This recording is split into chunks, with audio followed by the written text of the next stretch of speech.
Makan saja sisa tulang itu. Perempuan miskin sepertimu memang hanya pantas makan dari lantai. Malam itu, di teras rumah mewah yang baru saja dibeli, ibu mertua saya melempar piring berisi sisa makan malam tepat ke kaki saya. Kuah dingin dan tulang ayam berserakan di lantai keramik. Di sebelahnya, suami saya hanya berdiri diam. Tangannya melingkar di pinggang seorang wanita muda bergaun merah. Mereka tertawa. Mereka pikir mereka baru saja membuang sampah dari rumah mereka. Tapi tawa itu tidak bertahan lama. 3 hari kemudian, di ruang rapat lantai tertinggi gedung tempat suami saya bekerja, mereka semua berlutut. Karena malam itu, mereka tidak sedang mengusir seorang istri miskin. Mereka sedang menendang orang yang menggenggam seluruh nasib mereka. Halo, sahabat pecinta cerita. Selamat datang kembali di kanal ini. Hari ini, saya akan menceritakan sebuah kisah tentang pengkhianatan, kesombongan, dan karma yang datang dengan sangat elegan. Siapkan posisi ternyaman kalian. Mari kita masuk ke dalam ceritanya. Nama saya Anindya Kusuma. Usia saya 32 tahun. Selama 3 tahun terakhir, di mata semua orang, saya hanyalah seorang ibu rumah tangga biasa. Istri yang tidak punya pekerjaan. Istri yang tidak punya penghasilan. Istri yang katanya hanya menjadi beban. Setiap pagi saya bangun paling awal. Saya menyapu, mengepel, mencuci, dan memasak untuk seisi rumah tanpa satupun asisten. Tangan saya kasar. Daster yang saya pakai sudah pudar warnanya. Rambut saya selalu saya ikat asal-asalan. Itulah yang mereka lihat. Dan itulah yang saya biarkan mereka lihat. Karena di balik daster murah dan tangan kasar itu, ada sesuatu yang tidak satu pun dari mereka tahu. Sesuatu yang saya simpan rapat selama 3 tahun. Sesuatu yang malam itu akhirnya saya putuskan untuk berhenti menyembunyikannya. Mari saya ceritakan dari awal. 3 tahun lalu, saya menikah dengan Reza Pratama. Saat itu Reza hanyalah seorang manajer menengah di sebuah perusahaan properti. Gajinya cukup, tapi tidak istimewa. Ambisinya besar, tapi jalannya buntu. Saya bertemu Reza di sebuah acara, dan ia tidak pernah tahu siapa saya sebenarnya. Saya sengaja memperkenalkan diri sebagai perempuan biasa, yatim. Tidak punya keluarga, tidak punya apa-apa. Saya melakukannya bukan tanpa alasan. Ayah saya pernah berpesan satu hal sebelum beliau menyerahkan banyak hal kepada saya. Anindya, jika kelak ada lelaki yang ingin menikahimu, jangan biarkan ia tahu siapa kita. Biarkan ia mencintaimu saat kau bukan siapa-siapa, karena hanya cinta seperti itu yang akan bertahan. Maka saya menuruti pesan itu. Saya menikah dengan Reza sebagai perempuan biasa. Saya ingin tahu, apakah ia mencintai saya? Atau hanya mencintai apa yang bisa saya berikan? Tahun pertama pernikahan kami sederhana, tapi hangat. Kami tinggal di rumah kontrakan kecil. Reza pulang kerja. Saya menyambutnya dengan masakan sederhana, ikan goreng, sayur asem, sambal terasi. Ia tersenyum, mencium kening saya, dan berkata bahwa ia tidak butuh apa-apa lagi. Saya percaya, saya benar-benar percaya. Tapi semua mulai berubah ketika ibu mertua saya, Bu Wandi, datang untuk tinggal bersama kami. Bu Wandi adalah perempuan yang mengukur manusia dari isi dompetnya. Sejak hari pertama, ia tidak pernah menyukai saya. Bagi beliau, saya tidak cukup baik untuk anaknya. Saya tidak punya keluarga terpandang. Saya tidak punya warisan. Saya tidak bisa berdandan menor dan tampil di pesta-pesta kelas atas. Reza itu anak hebat, katanya suatu kali, di depan saya, tanpa rasa sungkan. Dia pantas dapat istri dari keluarga kaya. Bukan perempuan tanpa asal-usul seperti kamu. Saya hanya diam. Saya sudah terbiasa. Lalu datanglah hari yang mengubah segalanya. Perusahaan properti tempat Reza bekerja diambil alih oleh sebuah grup besar. Manajemen baru masuk. Dan entah bagaimana, dalam waktu singkat, karier Reza melesat. Dari manajer menengah, ia naik menjadi kepala divisi. Lalu, dalam hitungan bulan, namanya masuk dalam daftar calon direktur. Reza pulang malam itu dengan wajah berbinar. Anindya, katanya, sebentar lagi, aku jadi direktur. Direktur. Kamu dengar, hidup kita akan berubah total. Saya tersenyum dan mengucapkan selamat. Tapi di dalam hati ada sesuatu yang terasa dingin. Karena saya tahu sesuatu yang Reza tidak tahu. Saya tahu persis grup mana yang baru saja mengambil alih perusahaannya. Sejak Reza naik jabatan, ia berubah. Pulangnya makin malam, bicaranya makin tinggi. Tatapannya kepada saya berubah, seolah saya adalah noda di kehidupan barunya yang berkilau. Kamu ini tidak pernah berkembang, Anindya, katanya suatu malam, sambil melonggarkan dasinya. Aku sekarang bergaul dengan orang-orang penting, dan kamu masih saja jadi perempuan dapur. Memalukan kalau aku bawa kamu ke acara kantor. Saya menatapnya lama.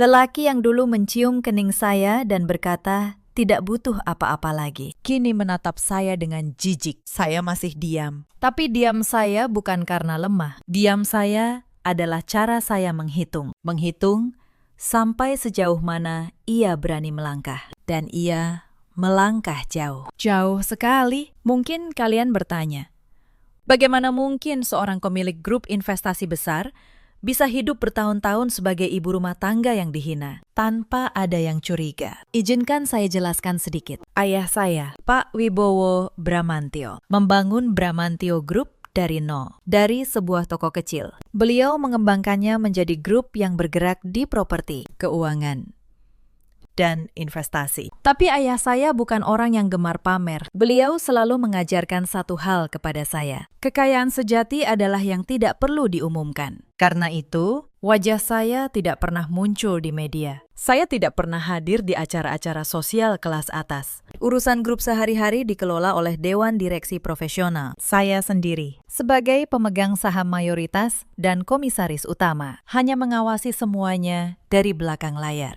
Hanya beberapa orang kepercayaan, seperti Pak Hartono, yang tahu wajah dan suara saya. Ketika ayah wafat 2 tahun lalu, seluruh kendali jatuh ke tangan saya. Tapi saat itu, saya sudah menikah dengan Reza, dan saya memutuskan untuk tetap menjaga penyamaran saya. Saya menjalankan grup melalui rapat-rapat tertutup yang saya hadiri secara daring, dengan identitas yang dirahasiakan. Sementara itu, di rumah, saya tetap menjadi perempuan dapur di mata suami dan mertua saya. Itu bukan hal yang mudah. Banyak malam saya habiskan dengan menyetujui keputusan bernilai miliaran rupiah lewat ponsel yang saya sembunyikan. Lalu keesokan paginya kembali mencuci piring dan dihina sebagai perempuan tidak berguna. Tapi saya bertahan karena saya ingin tahu jawaban dari satu pertanyaan yang ditinggalkan ayah saya. Apakah ada cinta yang tulus ketika saya bukan siapa-siapa? Dan ketika perusahaan tempat Reza bekerja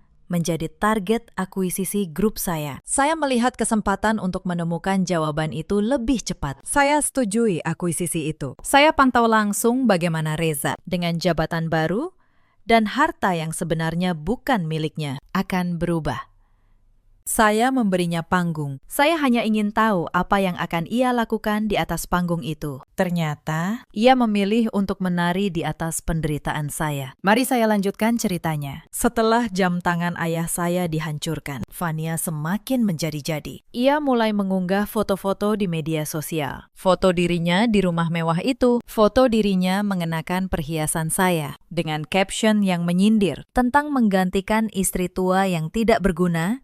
Dan akhirnya, rumah ini punya nyonya yang pantas. Beberapa kerabat Reza membagikan unggahan itu, menambahkan komentar yang mengejek saya. Mereka semua merasa berada di pihak yang menang. Mereka semua merasa aman menendang perempuan yang mereka kira tidak punya apa-apa. Saya melihat semua unggahan itu dari ponsel saya, di gudang belakang, di atas tikar tipis. Saya tidak marah, saya hanya menyimpan tangkapan layarnya, satu persatu. Dengan rapi. Karena saya tahu suatu hari nanti, setiap kata itu akan menjadi cermin yang akan mereka tatap dengan penyesalan. Puncak penghinaan datang 2 hari sebelum acara syukuran. Fania mengeluh kepada Reza bahwa saya tidak sopan kepadanya. Padahal saya tidak melakukan apa-apa. Reza, tanpa bertanya, langsung memanggil saya ke ruang tamu. Fania bilang, "Kamu kurang ajar padanya," kata Reza dingin. "Minta maaf sekarang." Saya tidak melakukan apa-apa, jawab saya tenang. Aku tidak peduli, bentak Reza. Berlutut dan minta maaf pada Fania. Atau kamu mau aku usir kamu malam ini juga? Bu Wandi ikut menimpali. Ayo, berlutut. Tunjukkan kamu tahu tempatmu di rumah ini. Saya menatap mereka bertiga. Lalu, perlahan, saya berlutut. Bukan karena saya takut, tapi karena saya ingin melihat sampai sejauh mana mereka tega. Maaf, kata saya pelan kepada Fania. Fania tersenyum penuh kemenangan. Lalu, dengan ujung sepatunya, ia mengangkat dagu saya. Nah, begitu. Pesuruh rumah memang harus tahu siapa majikannya. Mereka tertawa. Saya berlutut di lantai marmer rumah yang saya miliki, sambil ketiga orang itu menertawakan saya. Dan di dalam hati, saya menyelesaikan perhitungan terakhir saya. Cukup. Sudah cukup. Penyamaran ini sudah memberi saya semua jawaban yang saya butuhkan. Mereka pikir mereka sedang menundukkan saya. Padahal mereka sedang menandatangani akhir dari kehidupan nyaman mereka sendiri. Dengan tangan mereka sendiri. Malam itu, di gudang yang dingin. Saya membuka kembali ponsel lama saya. Saya menatap satu nomor yang belum pernah saya tekan selama 3 tahun. Jari saya melayang di atasnya. Belum, bisik saya pada diri sendiri. 1 hari lagi. Saya ingin mereka menunjukkan wajah asli mereka di hadapan banyak orang, agar tidak ada satupun yang bisa berkata bahwa saya melebih-lebihkan.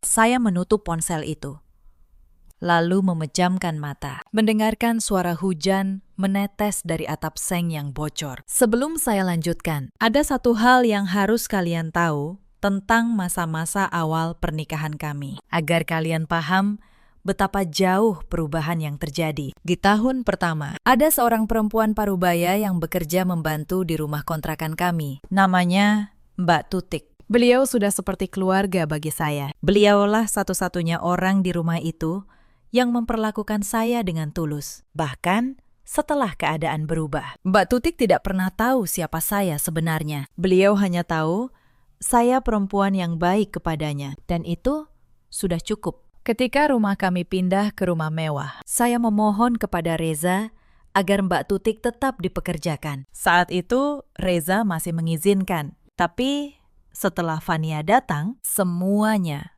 berubah. Suatu hari, Fania menumpahkan kopi di gaunnya sendiri karena kecerobohannya. Tapi, ia menyalahkan Mbak Tutik. Pembantu tua ini sengaja menyenggol aku, jeritnya.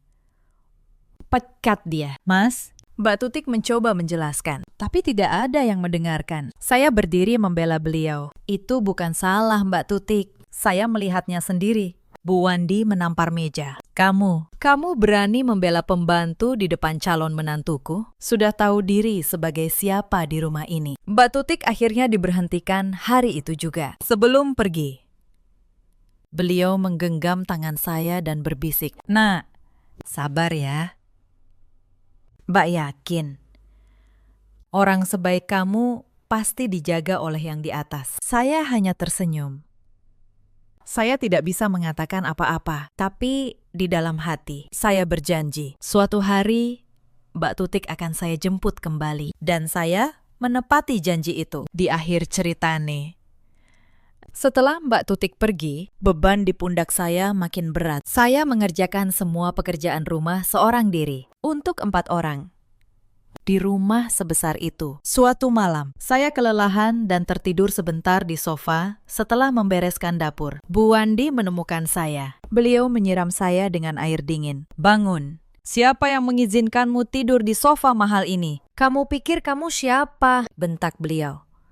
"Mulai malam ini, kamu tidur di gudang belakang. Sofa dan kamar di rumah ini bukan untuk perempuan rendahan." Maka malam itu, saya memindahkan barang-barang saya ke gudang kecil di belakang rumah. Ruangan sempit berisi tumpukan kardus dan perabot rusak. Saya menggelar tikar tipis di lantai dingin. Di atas saya, atap seng bocor meneteskan air hujan. Saya berbaring di sana, Di rumah yang dibeli dengan uang dari grup milik keluarga saya, di tanah yang sertifikatnya berada di brankas kantor saya. Saya tersenyum getir dalam gelap, ironi yang begitu pahit, tapi juga begitu jelas. Beberapa hari kemudian, datang sebuah acara keluarga besar. Kerabat Reza dari berbagai daerah berkumpul di rumah. Bu Wandi memamerkan Fania kepada semua orang sebagai calon istri baru Reza. Sementara saya disuruh melayani di dapur saat makan siang.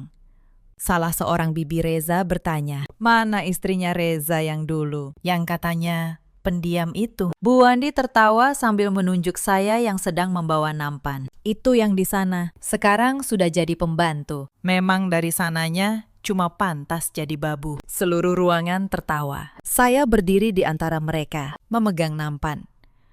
Sementara puluhan pasang mata menatap saya dengan ejekan. Wajah saya panas, tapi saya tetap diam. Hanya satu orang yang tidak tertawa. Seorang anak kecil, keponakan Reza, yang menarik ujung daster saya dan berkata pelan, "Tante, kenapa mereka jahat sama Tante? Tante baik kok." Saya berlutut, mengusap kepala anak itu, dan tersenyum. Tidak apa-apa. Nak, orang yang jahat akan capek sendiri pada akhirnya. Anak itu mengangguk polos, dan untuk sesaat, di tengah lautan ejekan itu, hanya kalimat polos seorang anak yang membuat saya merasa masih manusia. Malam itu, di gudang, saya membuka sebuah kotak kecil yang selama ini saya sembunyikan di balik tumpukan kardus. Di dalamnya, ada satu-satunya benda berharga yang saya bawa dari rumah lama saya. Sebuah jam tangan tua milik ayah saya, dan secarik foto kami berdua. Saya menggenggam jam itu. "Ayah," bisik saya.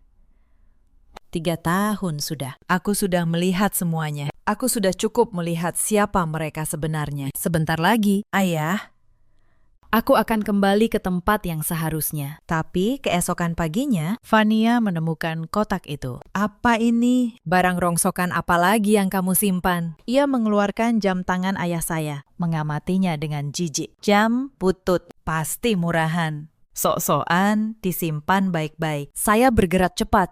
"Tolong, jangan sentuh itu. Itu satu-satunya barang penting bagi saya." Fania tersenyum licik. Lalu, dengan sengaja, ia menjatuhkan jam itu ke lantai keramik dan menginjaknya dengan tumit sepatunya. Kaca jam pecah, mesinnya hancur. "Ups," katanya pura-pura menyesal. Lalu tertawa. "Tidak sengaja. Lagi pula cuma jam butut, kan?" Saya menatap pecahan jam ayah saya di lantai, dan di saat itulah sesuatu di dalam diri saya yang selama ini saya tahan akhirnya berhenti retak dan mulai membeku menjadi keputusan yang bulat. Mereka boleh menghina saya. Mereka boleh mengusir saya. Tapi menginjak kenangan ayah saya, itu adalah garis yang seharusnya tidak pernah mereka langgar. Malam itu, saya memungut pecahan jam itu, menyimpannya dengan hati-hati, dan menatap ponsel lama saya. Waktu penyamaran saya tahu. Tinggal menghitung hari. Suatu sore, saya pulang dari pasar dan menemukan sepasang sepatu wanita asing tergeletak di depan pintu. Sepatu mahal, merah menyala, bukan milik saya. Saya masuk, dan di ruang tamu, saya melihatnya. Seorang wanita muda duduk manja di sofa, tertawa bersama Reza. Gaunnya ketat, wajahnya penuh riasan. Dan di lehernya tergantung kalung yang sangat saya kenal. Itu kalung saya, kalung yang tersimpan di laci kamar saya. "Oh, kamu sudah pulang," kata Reza datar, tanpa rasa bersalah sedikit pun. "Anindya, kenalkan. Ini Fania, teman dekatku." Fania menoleh, menatap saya dari ujung kaki sampai ujung kepala, lalu tersenyum sinis. "Jadi ini istrimu yang katanya cuma bisa di dapur itu?" "Pantas, Mas. Memang kelihatan tidak terurus." Saya menatap kalung di lehernya. "Itu kalung saya," kata saya pelan.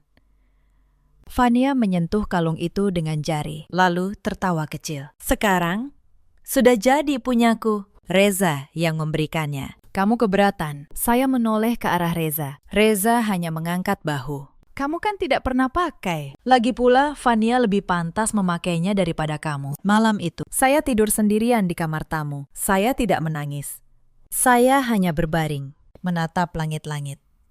Dan untuk pertama kalinya, dalam 3 tahun, saya mengeluarkan ponsel lama yang selama ini saya sembunyikan. Ponsel yang hanya berisi 1 nomor. Tapi saya belum menekannya. Belum waktunya. Saya ingin melihat sampai di mana kesombongan mereka akan membawa diri mereka sendiri. Keesokan harinya, Fania tidak pulang. Ia tinggal. Bu Wandi menyambutnya dengan tangan terbuka, seolah menyambut menantu yang sebenarnya. Nah, begini baru calon istri yang pantas untuk anakku, kata Bu Wandi sambil mengelus rambut Fania. Cantik. Pintar bergaul. Bukan seperti yang itu. Yang itu, begitulah cara beliau memanggil saya sekarang. Bukan lagi nama, hanya yang itu. Hari-hari berikutnya menjadi neraka kecil yang dirancang dengan rapi. Setiap pagi, daftar pekerjaan saya bertambah. Sekarang saya juga harus melayani Fania, menyetrika gaunnya, menyiapkan sarapannya, membersihkan kamar yang dulunya kamar saya. Tempat kini Fania tidur. Suatu pagi, saat saya menyiapkan sarapan, Bu Wandi masuk ke dapur. Beliau melihat piring nasi yang sudah saya siapkan untuk diri saya sendiri. Untuk siapa nasi itu? Tanya beliau. Untuk saya, Bu, jawab saya. Beliau merebut piring itu dari tangan saya, lalu menumpahkan setengahnya ke tempat sampah. Perempuan menumpang sepertimu tidak usah makan banyak-banyak. Sisa kemarin saja masih ada di kulkas. Itu cukup untukmu. Saya menatap piring di tangan beliau. Lalu saya menarik napas pelan. Baik, Bu. Saya mengambil sisa makanan kemarin dari kulkas. Saya makan dalam diam di sudut dapur. Sementara di ruang makan, Reza, Bania, dan Bu Wandi tertawa menikmati sarapan hangat yang baru saja saya masak. 3 hari kemudian, masalah uang dimulai. Selama ini, saya memang tidak pernah meminta uang banyak. Saya punya cukup dari sumber yang tidak pernah mereka tahu. Tapi untuk menjaga penyamaran, saya menyimpan sedikit uang di sebuah rekening sederhana yang Reza ketahui. Pagi itu, saya hendak ke pasar. Saya membuka dompet, mencari kartu ATM. Kartu itu tidak ada. Mencari ini. Suara Fania terdengar dari belakang. Ia memegang kartu ATM saya di antara 2 jarinya, lalu mengibaskannya seperti mengibaskan sampah. Reza sudah memblokirnya. Buat apa perempuan tidak berguna pegang uang? Nanti malah kabur. Saya menoleh ke arah Reza yang sedang menyeruput kopinya. Fania benar, katanya tanpa menoleh. Mulai sekarang, semua keuangan rumah ini lewat Fania. Kamu cukup kerjakan tugasmu. Saya berdiri diam di tengah ruangan. 3 pasang mata memandang saya dengan penuh kemenangan. Mereka pikir mereka baru saja memotong satu-satunya tali kehidupan saya. Mereka tidak tahu, tali kehidupan saya jauh lebih besar dari yang bisa mereka bayangkan. Malam itu, hujan turun deras. Saya sedang melipat cucian di kamar tamu ketika Bu Wandi masuk tanpa mengetuk. Di tangannya ada setumpuk pakaian saya, daster, baju tidur, beberapa kemeja sederhana. Apa ini semua? Tanya beliau. Melempar pakaian itu ke lantai. Kamar ini akan dipakai untuk gudang. Barang-barang murahanmu ini bikin sesak rumahku. Beliau membuka jendela, lalu satu persatu melempar pakaian saya keluar ke halaman. Ke genangan air hujan. Saya berlari ke jendela. Bu, tolong jangan. Diameter, bentak beliau. Di rumah ini, kamu tidak punya hak apa-apa. Saya menatap pakaian saya yang basah kuyup di halaman, terinjak lumpur. Dan untuk sesaat, sesuatu di dalam diri saya yang selama ini saya tahan, mulai retak. Tapi belum, saya menarik napas. Belum waktunya. Puncak dari semuanya datang seminggu kemudian. Reza pulang lebih awal hari itu, membawa map coklat di tangannya. Wajahnya sumringah, tapi ada sesuatu yang licik di matanya. Bu Wandi dan Fania duduk di ruang tamu, seolah sudah menunggu momen ini. Anindya, duduk, kata Reza. Ada yang harus kamu tanda tangani. Saya duduk.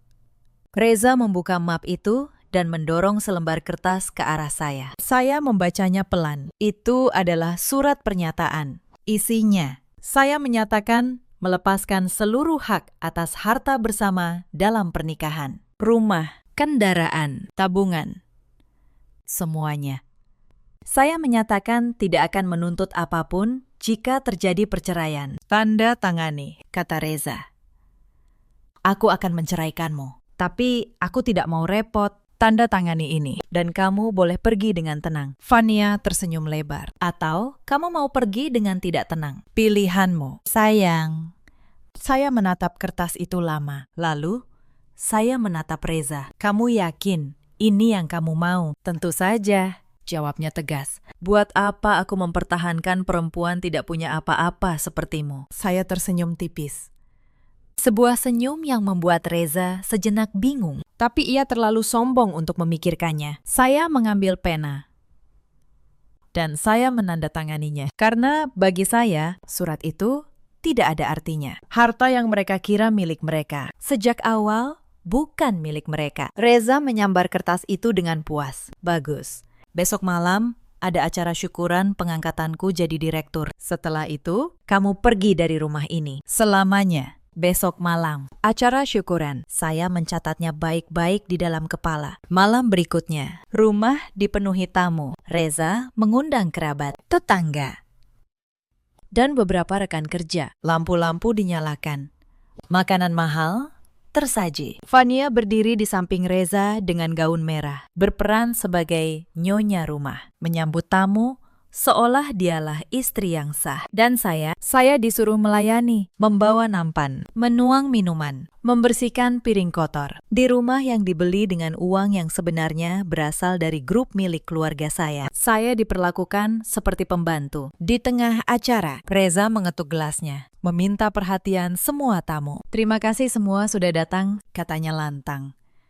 Malam ini, saya bahagia, bukan hanya karena saya diangkat jadi direktur, tapi karena malam ini saya juga mengumumkan saya akan melepaskan masa lalu yang membebani saya. Ia menatap saya, semua mata menatap saya. Perempuan ini, katanya, selama 3 tahun hanya jadi beban, tidak bisa apa-apa, tidak punya apa-apa. Mulai malam ini, ia bukan lagi bagian dari hidup saya. Beberapa tamu tertawa kecil. Bu Wandi bertepuk tangan paling keras. Fania menatap saya dengan kemenangan di matanya. Saya berdiri di tengah ruangan, masih memegang nampan. Wajah saya tenang.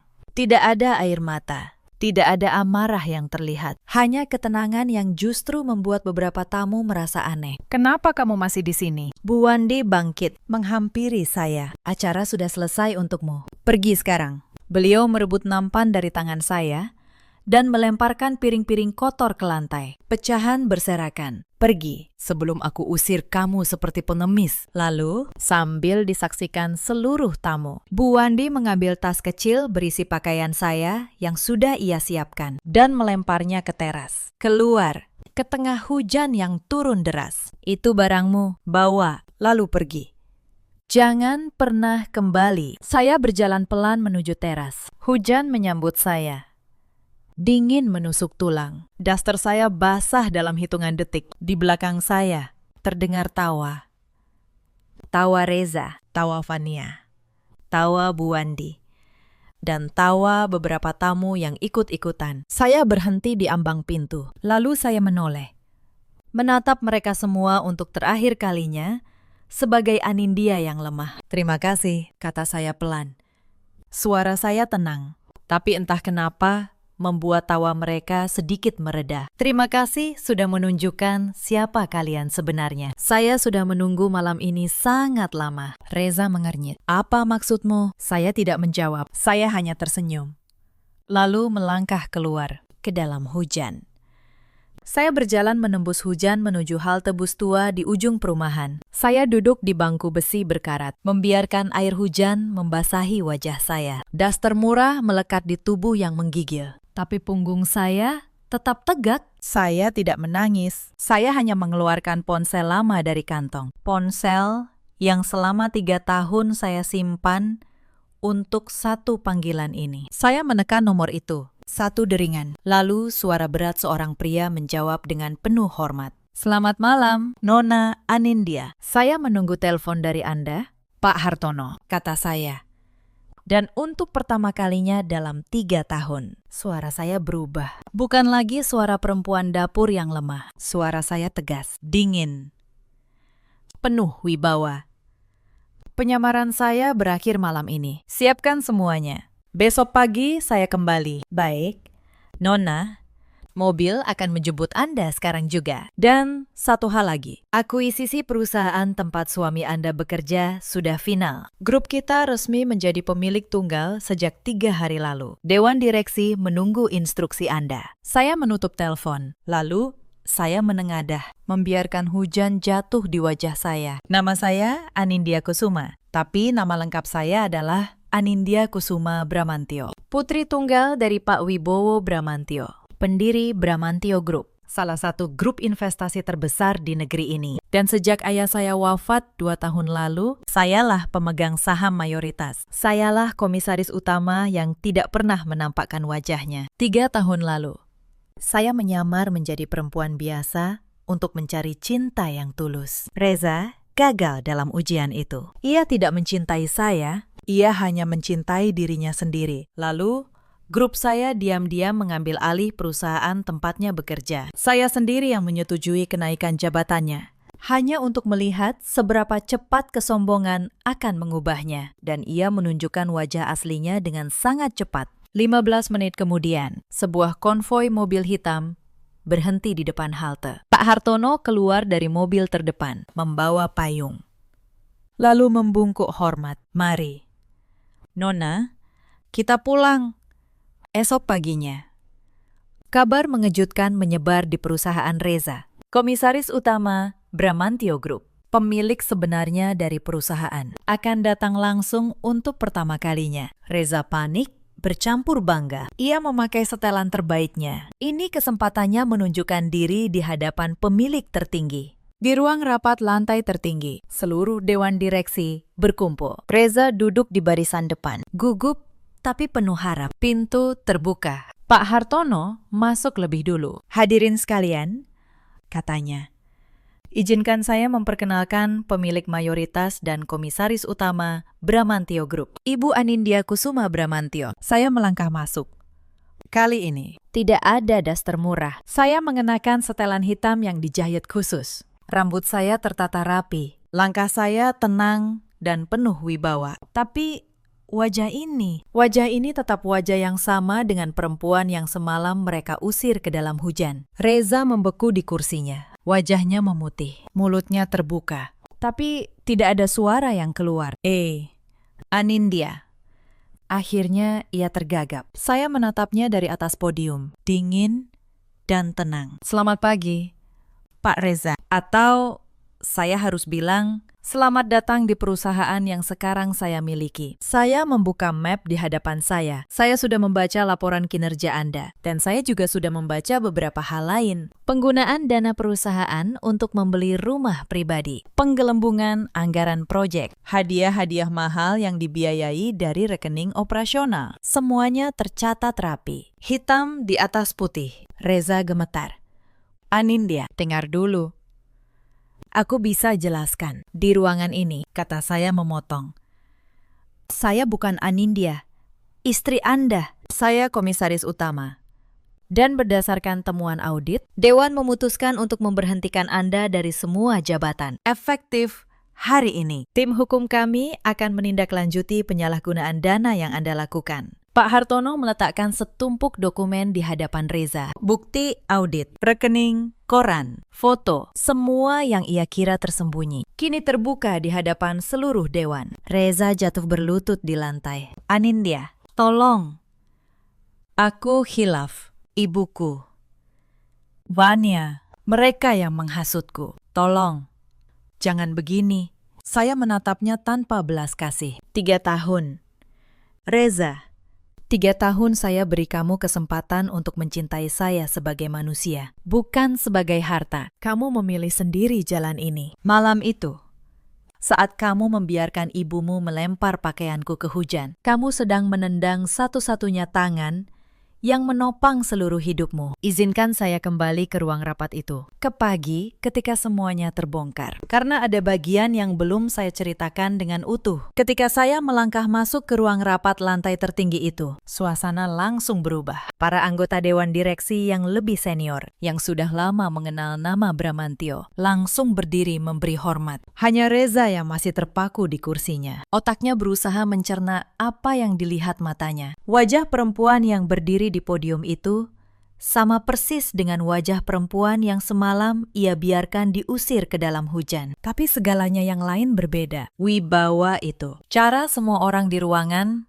tunduk pada kehadiran saya. Itu bukan perempuan dapur yang ia kenal. "Pak Reza," kata saya. Suara saya menggema, tenang di ruangan yang senyap. "Anda terlihat terkejut. Apakah ada yang salah?" Reza berdiri dengan kaki gemetar. "Anindya.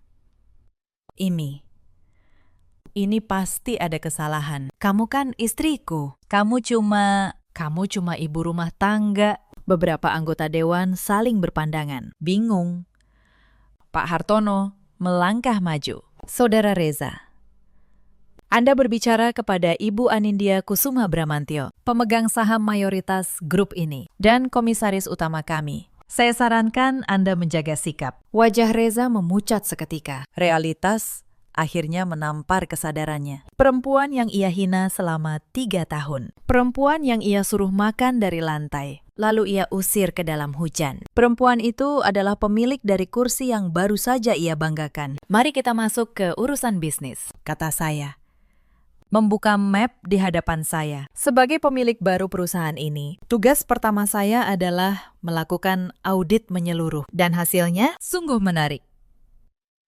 Saya membacakan satu persatu. Pembelian mobil mewah dengan dana operasional dicatat sebagai biaya proyek. Renovasi rumah pribadi dibayar dari kas perusahaan. Pembelian perhiasan dan tas bermerek ditagihkan sebagai pengeluaran entertainment. Setiap angka, setiap tanggal, setiap bukti transfer terbaca jelas di hadapan seluruh dewan. Setiap kalimat yang saya bacakan membuat wajah Reza semakin pucat. Para anggota dewan menggeleng-geleng. Beberapa mencatat, tidak ada lagi yang memandang Reza sebagai direktur. Mereka memandangnya sebagai seorang pencuri yang baru saja tertangkap. "Pak Reza," kata saya menutup map itu. "Berdasarkan temuan ini dan atas persetujuan dewan, Anda diberhentikan dari seluruh jabatan. Efektif saat ini juga. Seluruh fasilitas perusahaan ditarik. Dan tim hukum kami akan menempuh jalur hukum atas kerugian yang Anda timbulkan." Reza terhuyung.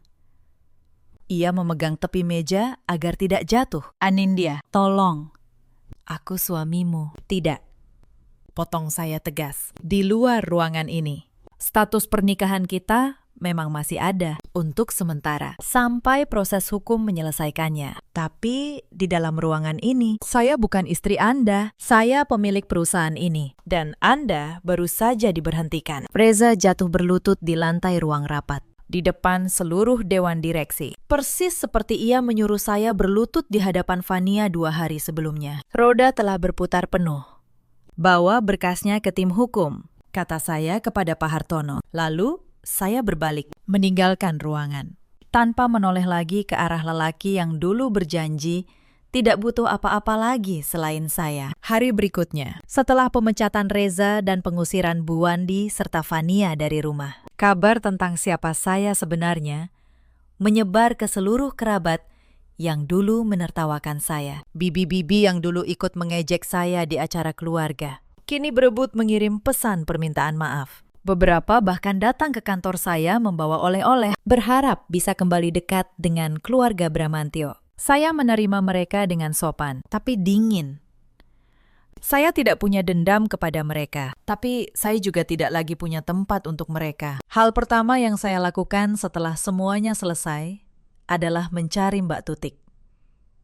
Saya menemukan beliau tinggal di rumah petak kecil di pinggiran kota. Beliau masih bekerja serabutan untuk bertahan hidup. Ketika mobil saya berhenti di depan rumahnya dan saya keluar dengan setelan rapi, Mbak Tutik tidak mengenali saya pada awalnya. "Mbak Tutik," kata saya sambil tersenyum. "Ini saya, Anindya." Mata beliau membelalak. Nak Anindya, astagfirullah, ini benar kamu. Kenapa kamu? Kamu kelihatan begitu. Saya memeluk beliau. Cerita panjang. Mbak, tapi yang penting, saya datang untuk menepati janji saya. Maukah Mbak ikut dengan saya? Bukan untuk bekerja sebagai pembantu, tapi untuk membantu saya mengurus sebuah tempat yang sedang saya bangun. Tempat untuk perempuan-perempuan yang pernah disakiti. Mbak Tutik menangis. Beliau menggenggam tangan saya. Persis seperti hari ketika beliau berpamitan dulu. Mbak sudah bilang kan? Nah, orang sebaik kamu pasti dijaga. Sementara itu, proses hukum terhadap Reza terus berjalan. Audit menemukan bahwa selama menjabat, ia telah menyalahgunakan dana perusahaan dalam jumlah yang tidak sedikit. Membeli mobil atas nama pribadi, membiayai gaya hidup mewah Fania, menggelembungkan anggaran proyek, dan mengantongi selisihnya. Semua itu kini menjadi bukti yang memberatkannya. Tim hukum Bramantio Group tidak main-main. Reza harus mengembalikan seluruh kerugian dan menghadapi proses pidana atas penyalahgunaan jabatan. Suatu sore, Reza datang ke kantor saya. Penampilannya berantakan. Setelan mahalnya sudah hilang, berganti pakaian biasa yang kusut. Wajahnya yang dulu penuh kesombongan, kini tirus dan pucat. Anindya, katanya. Suaranya bergetar. Aku mohon, cabut semua tuntutan itu. Aku tidak akan sanggup. Aku khilaf. Anindya, tolong, demi 3 tahun kita bersama. Saya menatapnya dari balik meja kerja saya. Lelaki yang dulu mencium kening saya, lalu menatap saya dengan jijik, lalu membiarkan saya diusir ke dalam hujan. Kini, ia memohon di hadapan saya. Reza, kata saya, tenang. Kamu tahu apa yang paling menyakitkan? Bukan ketika ibumu melempar piring ke kakiku. Bukan ketika Fania menginjak jam ayahku. Tapi ketika kamu, suamiku sendiri, berdiri diam dan tertawa. Saat itu, kamu bukan kehilangan kekayaan. Kamu kehilangan dirimu sebagai manusia. Reza menunduk. Air matanya jatuh. Tuntutan ini bukan dendam pribadi, lanjut saya. Ini konsekuensi dari apa yang kamu lakukan terhadap perusahaan sebagai komisaris utama. Saya tidak punya hak mengabaikannya. Kamu mencuri, Reza. Dan setiap orang harus bertanggung jawab atas pilihannya sendiri. Saya berdiri dan berjalan ke jendela. Pulanglah.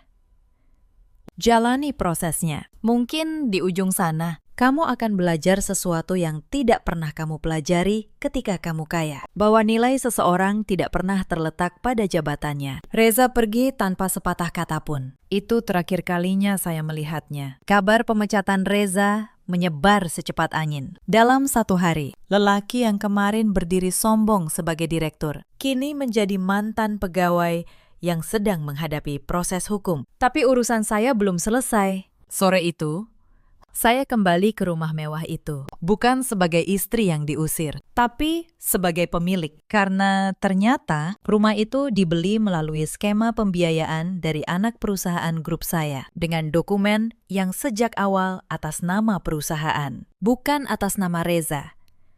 Saat saya tiba, Bu Wandi dan Fania sedang bersantai di ruang tamu. Begitu melihat saya masuk dengan setelan rapi dan dikawal Pak Hartono, wajah mereka berubah. Kamu, beraninya kamu masuk lagi ke rumah ini. Bu Wandi bangkit dengan marah. Pak Hartono melangkah maju dan meletakkan dokumen di meja. Bu, perkenalkan. Ini adalah Ibu Anindya Kusuma Bramantio, pemilik sah rumah ini. Rumah ini tercatat sebagai aset perusahaan milik beliau. Anda dan keluarga diberi waktu 2 kali 24 jam untuk mengosongkan rumah. Bu Wandi membaca dokumen itu dan tangannya mulai gemetar. Ini tidak mungkin. Fania menyambar dokumen itu, membacanya. Lalu wajahnya pucat pasi, kalung yang masih ia pakai. Kalung saya. Tiba-tiba terasa seperti rantai di lehernya. Anindya, dengar. Aku tidak tahu apa-apa. Aku cuma korban. Reza yang. Lepaskan kalung itu, kata saya dingin. Itu milik saya. Dan letakkan di meja bersama semua perhiasan lain yang dibelikan dengan uang yang dicuri dari perusahaan saya. Tim hukum saya juga punya catatan tentang Anda. Fania melepas kalung itu dengan tangan gemetar dan meletakkannya di meja. Bu Wandi jatuh terduduk di sofa. Perempuan yang kemarin menyuruh saya makan dari lantai, kini menatap saya dengan mata kosong. Anindya. Nak, maafkan ibu. Ibu tidak tahu. Kalau ibu tahu kamu orang kaya, ibu tidak akan. Itulah masalahnya, Bu. Potong saya pelan. Ibu baik hanya kepada orang yang ibu kira kaya. Saya yang sama, perempuan yang sama. Ibu hina habis-habisan ketika ibu pikir saya miskin. Bukan kekayaan saya yang berubah malam ini, Bu. Hanya pengetahuan ibu tentang siapa saya. Dan itu sudah cukup menjelaskan segalanya. Saya berbalik. Di ambang pintu, saya berhenti sejenak. 2 hari. Setelah itu, rumah ini akan saya gunakan untuk hal yang lebih berguna. 3 bulan berlalu, dan saya ingin menceritakan apa yang terjadi pada masing-masing dari mereka, agar kalian tahu bagaimana roda kehidupan benar-benar berputar. Vania. Perempuan yang dulu mengangkat dagu saya dengan ujung sepatunya, kehilangan segalanya dalam semalam. Begitu Reza tidak lagi punya uang dan jabatan. Cinta yang ia banggakan ternyata hanya setipis lapisan emas pada perhiasan imitasi. Begitu Reza jatuh, ia pergi tanpa menoleh, mencari laki-laki kaya lain. Tapi kabar tentang apa yang ia lakukan sudah menyebar. Foto-foto sombong yang dulu ia unggah, kini berbalik menjadi bukti yang membuat namanya tercoreng. Tidak ada lagi yang mau dekat dengannya. Ia menghilang dari pergaulan yang dulu ia banggakan. Bu Wandi, perempuan yang dulu mengukur saya dari isi dompet, kembali ke kampung halamannya. Rumah mewah yang ia anggap sebagai miliknya, ternyata tidak pernah benar-benar menjadi miliknya. Ia kembali hidup sederhana, jauh dari kemewahan yang dulu ia banggakan di depan saya. Beberapa kali beliau menulis surat, memohon maaf. Saya membaca semuanya, tapi saya memilih untuk tidak membalas. Bukan karena saya membenci beliau, tapi karena ada luka yang tidak bisa disembuhkan hanya dengan kata maaf yang datang setelah kebenaran terungkap. Dan Reza. Reza menjalani proses hukum atas penyalahgunaan dana perusahaan. Ia kehilangan jabatan, kehilangan harta, kehilangan nama baiknya. Lelaki yang dulu berdiri sombong di hadapan para tamu sambil mengumumkan akan membuang saya, kini hidup dalam bayang-bayang penyesalan. Saya dengar ia sempat mencoba memulai dari awal di kota lain, jauh dari semua orang yang mengenalnya. Saya tidak tahu apakah ia berhasil. Saya juga tidak lagi ingin tahu. Lalu ada saya. Saya kembali ke tempat yang sejak awal memang milik saya. Tapi 3 tahun penyamaran itu mengubah saya. Saya tidak lagi melihat dunia hanya dari kursi tertinggi sebuah grup besar. Saya pernah merasakan dihina, diusir, dipaksa makan dari lantai, dipaksa tidur di gudang. Dan pengalaman itu, sepahit apapun, mengajarkan saya satu hal yang tidak pernah diajarkan oleh kekayaan, yaitu bagaimana rasanya menjadi tak berdaya. Maka rumah mewah itu, rumah tempat saya dihina selama 3 tahun, saya ubah menjadi sesuatu yang lebih berarti. Saya menjadikannya rumah singgah, sebuah tempat bagi para perempuan yang pernah disakiti, diusir, atau ditinggalkan tanpa apa-apa. Di sana, mereka mendapat tempat tinggal sementara, pelatihan, keterampilan, dan pendampingan agar bisa berdiri kembali di atas kaki mereka sendiri. Mbak Tutik yang memimpin rumah itu, perempuan baik yang dulu menggenggam tangan saya dan berbisik untuk bersabar, kini menyambut perempuan-perempuan lain dengan kehangatan yang sama. Setiap kali saya berkunjung ke sana dan melihat seorang perempuan yang dulu datang dengan mata kosong, perlahan tersenyum kembali. Saya merasa ayah saya tersenyum dari atas sana. Saya juga memperbaiki jam tangan ayah saya. Pecahan yang diinjak Vania itu, saya bawa ke seorang ahli jam terbaik. Mesinnya memang tidak bisa kembali seperti semula, tapi saya menyimpannya di meja kerja saya sebagai pengingat. Pengingat bahwa hal yang paling berharga dalam hidup bukanlah yang paling mahal, melainkan yang paling tulus. Kadang, di malam hari, saya duduk di kantor saya, menatap kota dari jendela kaca lantai tertinggi. Saya teringat malam itu, malam ketika saya duduk sendirian di halte bus tua, basah kuyup oleh hujan, ditinggalkan oleh orang yang berjanji mencintai saya. Saat itu, saya tidak menangis, karena saya tahu hujan itu bukan akhir dari cerita saya. Itu hanya akhir dari penyamaran saya, dan saya tidak menyesal pernah menyamar, karena dari sana, saya belajar bahwa cara seseorang memperlakukan orang yang mereka kira lemah adalah cermin paling jujur dari siapa mereka sebenarnya. Cerita ini mengajarkan satu hal. Jangan pernah mengukur seseorang dari pakaian yang ia kenakan atau pekerjaan yang ia lakukan. Dan jangan pernah merasa aman menghina orang yang diam. Karena diam bukan selalu tanda kelemahan. Kadang, diam adalah tanda seseorang sedang menghitung. Ada banyak perempuan di luar sana yang seperti saya dulu. Diremehkan, dihina, dianggap beban, hanya karena mereka memilih untuk rendah hati. Kepada kalian, saya ingin berkata, harga diri kalian tidak ditentukan oleh bagaimana orang lain memperlakukan kalian. Tetaplah berdiri tegak. Ada juga banyak suami seperti Reza yang mencintai keuntungan, bukan pasangannya. Dan ada banyak ibu mertua seperti Bu Wandi yang mengukur menantu dari isi dompet, bukan dari isi hati. Dalam hidup, kita selalu punya pilihan, memilih untuk tulus atau memilih untuk serakah. Dan setiap pilihan, cepat atau lambat, akan menemui balasannya sendiri. Terima kasih sudah menemani sampai akhir cerita ini. Jika kisah ini menyentuh hati kalian, ceritakan pengalaman kalian di kolom komentar. Sampai jumpa di cerita berikutnya.